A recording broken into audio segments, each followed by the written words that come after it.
یہ بات ہے ابراہیم علیہ السلام کی، جنہوں نے خود کے باپ دوارا بنائے گئے بتوں کا بہشکار کیا اور ان کے باپ نے ابراہیم علیہ السلام کو جلتی آگ میں پھینکوا دیا۔ اسے آگ میں پھینک دو، ایسی مثال قائم کرو کہ پھر کوئی دوبارہ ایسا کرنے کی سوچ بھی نہ سکے۔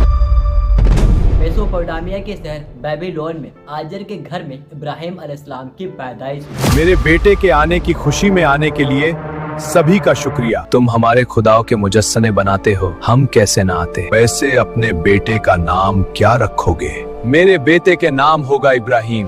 ابراہیم علیہ السلام ان کے سب سے بڑے بیٹے تھے، تو ان کا راستہ کلیئر تھا کہ یہ بڑے ہو کر اپنے باپ کے کاروبار کو آگے بڑھاتے اور مورتیوں کو تراشتے ہیں۔ لیکن اللہ نے ابراہیم علیہ السلام کو بچپن سے ہی قلب سلیم دیا، ان کے دل کو اتنا پکا رکھا تھا کہ انہوں نے کبھی بھی بتوں کو ایکسپٹ ہی نہیں کیا، بلکہ اپنے باپ سے سوال کیا کرتے، ابا یہ بت آپ کے خدا کیسے ہو سکتے ہیں جبکہ آپ انہیں خود تراشتے ہیں؟ ایسے باتیں نہیں کرتے ابراہیم، آؤ میری مدد کرو۔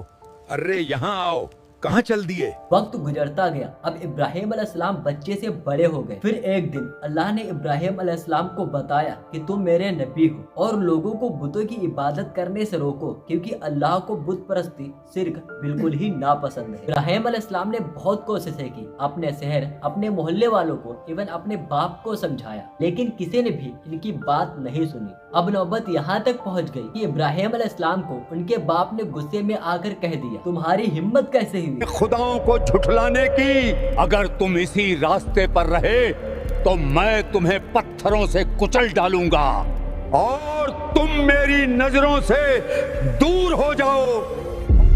اب اس پر ابراہیم علیہ السلام نے کہا، اے میرے والد، آپ پر سلامتی ہو۔ لیکن اب ان کے خود کے باپ نے وہاں کے بادشاہ نمرود کے ساتھ مل کر ابراہیم علیہ السلام کو قتل کرنے کی سازش بنائی، جس سے دوبارہ کوئی ان کے بتوں کو جھٹلانے کی کوشش نہ کرے۔ ایک بہت بڑی آگ جلائی گئی، اتنی بڑی کہ اگر اوپر سے پرندہ بھی گزرے تو وہ بھی بھسم ہو جائے۔ اسے آگ میں پھینک دو، ایسی مثال قائم کرو کہ پھر کوئی دوبارہ ایسا کرنے کی سوچ بھی نہ سکے۔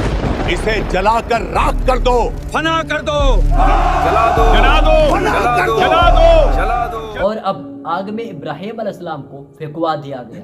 اب ابراہیم علیہ السلام کا اللہ پر توکل اتنا مضبوط تھا کہ انہیں پتا تھا کہ اللہ انہیں بچا لے گا، تو بنا ٹینشن جلتی آگ کے بیچ کھڑے تھے۔ باہر ان کے باپ اور بھی لوگ خوش ہو کر ناچ رہے، گا رہے تھے، لیکن اللہ نے اس بھڑکتی آگ کو ٹھنڈا کر دیا۔ ہم نے حکم دیا، اے آگ سرد ہو جا اور ابراہیم پر سلامتی والی بن جا۔